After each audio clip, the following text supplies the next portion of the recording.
Welcome to Tanu Science. In this video, we will learn the answers for answer briefly part from chapter 7 heat of class 9th science.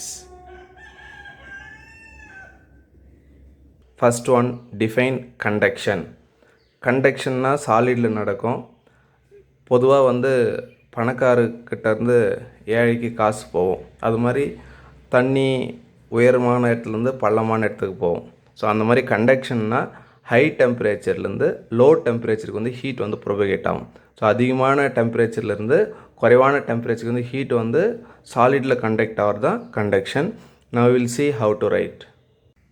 The process of transfer of heat in solids from a region of higher temperature to a region of lower temperature without the actual movement of molecules is called conduction. So molecule move ஆகாமல் சாலிடில் high டெம்பரேச்சர்லேருந்து low டெம்பரேச்சருக்கு heat transfer ஆகிறது தான் conduction. Question number 2, ice is kept in a double walled container. Why? Let us consider இதை ஐஸ்ன்னு வச்சுக்கலாம். இந்த ஐஸை ஒரு double வால் கண்டெய்னரில் வைக்கிறோம். இந்த டபுள் வால் கண்டெய்னரில் வைக்க சொல்ல இது ஐஸ் மெல்ட் ஆகாமல் அப்படியே சாலிடாகவே இருக்குது. ஏன்னு சொன்னால் இது ஃபஸ்ட்டு வால், இது செகண்ட் வால். இப்போ இந்த ஃபஸ்ட்டு வால்க்கும் செகண்ட் வால்க்கு இடையில் என்ன இருக்குதுன்னு சொன்னால் வேக்கம் இருக்குது. ஸோ வேக்கம் இருக்கிறதுனால இது ஹீட்டை கண்டக்ட் பண்ணாது. ஸோ ஹீட்டை ஃபஸ்ட் வால்லேருந்து செகண்ட் வால்க்கு கண்டக்ட் ஆகாததுனால இந்த அவுட்டர் டெம்பரேச்சர் ஐஸ் கிட்ட போகாது. ஸோ அதனால் ஐஸ் ரொம்ப நேரத்துக்கு சாலிடாகவே இருக்கும். Now we will see how to write.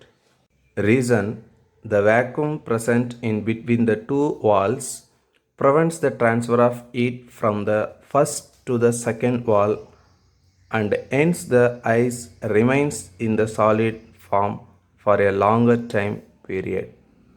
Question number 3. How does the water kept in an earthen pot remain cool? மண்பாண்டம்னு சொல்லுவாங்க. எர்த்தன் பாட்னா இப்போ இது ஒரு மண்பாண்டம்னு வச்சுக்கலாம். இந்த மண்பாண்டத்தில் சின்ன சின்ன ஹோல்ஸ் இருக்கும், அதாவது போர்ஸ்ன்னு சொல்லுவாங்க. இந்த போர்ஸ்லேருந்து என்ன ஆகுமான்னு சொன்னால் எவாப்ரேஷன் நடந்துனே இருக்கும். ஸோ எவாப்ரேஷன்லாம் இந்த வாட்டரில் இருக்கிற ஹீட் எவாப்ரேட் ஆகினே இருக்கும். ஸோ வெளியில் போயினே இருக்கும். இது எவாப்ரேட் ஆகினே இருக்கிறதுனால இதில் இருக்கிற வாட்டர் ரிமைன்ஸ் கூலாகவே இருக்கும். So remains cool. Earthen pot has many tiny pores on the wall. Through these tiny pores, evaporation takes place. Due to this evaporation, water lost its temperature, so that water inside the earthen pot remains cool. Now we'll see how to write. Reason: there are numerous tiny pores in an earthen pot through which the water kept inside the pot keeps on evaporating. Hence, water loss heat and this makes the water inside the earthen pot remains cool. Question number 4. Differentiate convection and radiation.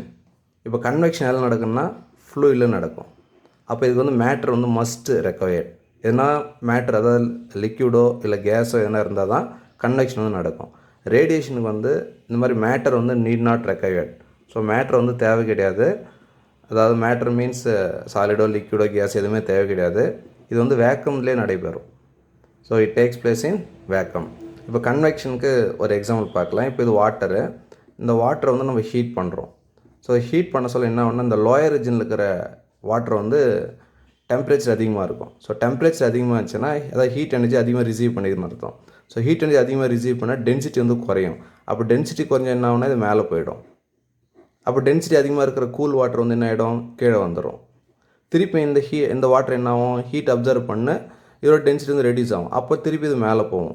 அப்போ இந்த molecules என்ன ஆகுனா up and down போயினே இருக்கும். அப்போது convection சொன்னால் heat flows from higher region to lower region in fluid by the movement of fluid itself. அப்போது ஃப்ளூயிடில் வந்து மூவ்மெண்ட் நடக்கிறதுனால இந்த கன்வெக்ஷன் வந்து நடக்குது.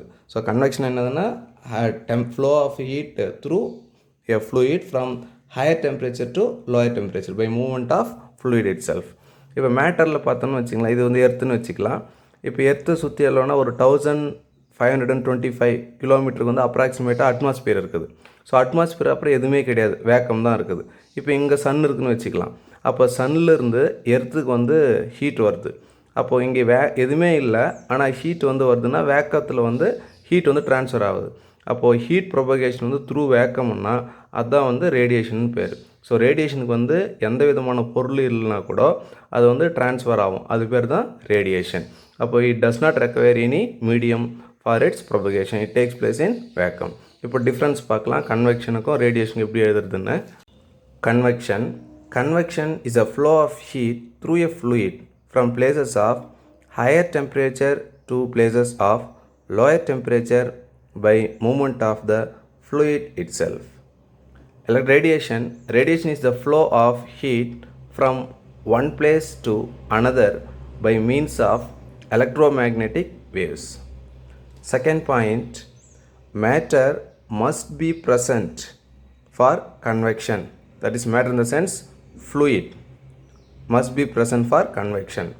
But for radiation, matter need not be present or need not be required.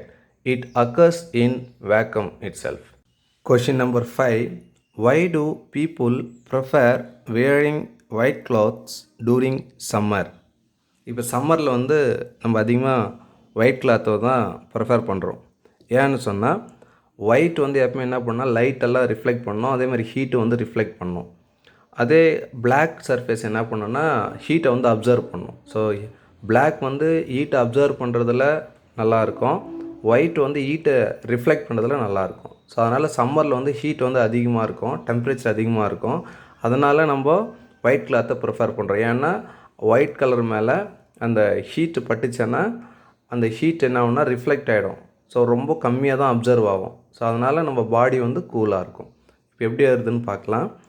We prefer white clothes in summer because white clothes reflect most of the sun's heat and absorb very little of the sun's heat and keeps our body cool. Question number 6. What is specific heat capacity? இப்போ ஒரு சப்ஸ்டன்ஸோட specific கெப்பாசிட்டின்னு சொன்னால், இப்போ ஒரு சப்ஸ்டன்ஸ்னு வச்சுக்கலாம். இந்த சப்ஸ்டன்ஸோட mass வந்து 1 kg. இப்போ இதோட டெம்பரேச்சர் வந்து ஒரு 4 டிகிரி செல்சியஸுக்குன்னு வச்சுக்கலாம். இதை வந்து நான் 5 டிகிரி செல்சியஸாக மாற்றணும். அப்புறம் என்ன பண்ணணும்னா ஹீட் வந்து கொடுக்கணும். அப்போ ஹீட் கொடுத்தா இந்த 1 kg சப்ஸ்டன்ஸோட டெம்பரேச்சரு 4லேருந்து 5க்கு போகுது. அதாவது 1 டிகிரி செல்சியஸ் வந்து இன்க்ரீஸ் ஆகுது. இல்லை 1 டிகிரி செல்சியஸோ இல்லை 1 கெல்வினோ வந்து இன்க்ரீஸ் ஆகுது. அப்போ அந்த 1 டிகிரி செல்சியஸோ இல்லை 1 கெல்வின் டெம்பரேச்சரு இன்க்ரீஸ் ஆகிறதுக்கு எவ்வளோ ஹீட் வந்து தேவைப்படுதோ அதுதான் ஸ்பெசிஃபிக் ஹீட் கெப்பாசிட்டி. அப்போது 1 கிலோகிராம் சப்ஸ்டன்ஸை 1 டிகிரி செல்சியஸோ இல்லை 1 கெல்வின் டெம்பரேச்சருக்கு நம்ம ரைஸ் பண்ணுறதுக்கு எவ்வளோ ஹீட் கொடுக்குறோமோ அதுதான் வந்து specific heat capacity. So the specific heat capacity of substance defined as the amount of heat required to raise the temperature of 1 kg of the substance by 1 degree Celsius or 1 Kelvin. Now we'll see how to write. Specific heat capacity of a substance is defined as the amount of heat required to raise the temperature of 1 kg of the substance by 1 degree Celsius or 1 Kelvin. Question number 7. Define thermal capacity or heat capacity கூட சொல்லலாம். Thermal கெப்பாசிட்டின்னா இது ஒரு substance, அப்படின்னா ஒரு பாடி, ஒரு object, ஒரு பாடி. இப்போ இது டெம்பரேச்சர் வந்து 4 டிகிரி செல்சியஸ்னு இருக்குது. நான் ஹீட் கொடுத்தேன்னா என்ன ஆகும்னு சொன்னால் இது 5 டிகிரி செல்சியஸாக மாறுது. அப்போ 1 டிகிரி செல்சியஸ் வந்து இன்க்ரீஸ் ஆகுது. அப்போ 1 டிகிரி செல்சியஸ் இன்க்ரீஸ் ஆகிறதுக்கு எவ்வளோ ஹீட் எனர்ஜி தேவைப்படுதோ அந்த ஹீட் எனர்ஜி தான் தெர்மல் கெப்பாசிட்டி அப்படின்னு பேர். இப்போ ஸ்பெசிஃபிக் ஹீட் கெப்பாசிட்டி என்ன சொன்னால் 1 கேஜின்னு சொன்னோம், 1 கிலோகிராம் டிஃபைன் பண்ணோம். இதில் வந்து 1 kg கிடையாது, ஏதோ ஒரு ஆப்ஜெக்ட் இல்லை ஒரு பாடி எடுத்துக்கினேன். அதோட டெம்பரேச்சரை 1 டிகிரி வந்து இன்க்ரீஸ் பண்ணுறதுக்கு எவ்வளோ ஹீட் எனர்ஜி தேவைப்படுமோ அதுதான் தெர்மல் கெப்பாசிட்டி. 4னா 5 இல்லை 5 டிகிரி செல்சியஸ்னால் 6 டிகிரி செல்சியஸ் மொத்தம் 1 டிகிரி செல்சியஸ் டெம்பரேச்சரை இன்க்ரீஸ் பண்ணுறதுக்கு எவ்வளோ ஹீட் எனர்ஜி தேவை அதுதான் தெர்மல் கெப்பாசிட்டி. இப்போ எப்படி எழுதுன்னு பார்க்கலாம். Thermal capacity is defined as the amount of heat energy required to raise the temperature of a body by 1 degree Celsius. Question number 8. Define specific latent heat capacity. பொதுவாக லேட்டன்ட்னா hidden அர்த்தம். So hidden ஹீட்டுன்னு அர்த்தம். So heat கொடுப்போம், temperature increase ஆகும். ஆனால் latent ஹீட்டில் வந்து heat கொடுத்தாலோ temperature வந்து no change. So அந்த சுச்சுவேஷன் பேர் தான் நம்ம ஸ்பெசிஃபிக் லேட்டன்ட்னு சொல்கிறோம். இப்போது ஒரு சப்ஸ்டான்ஸு ஏதோ ஒரு மாசு இருக்கிற சப்ஸ்டான்ஸ் எடுத்துருக்குறோம், இல்லை ஆப்ஜெக்ட்னு சொல்லலாம், இல்லை பாடின்னு சொல்லலாம்.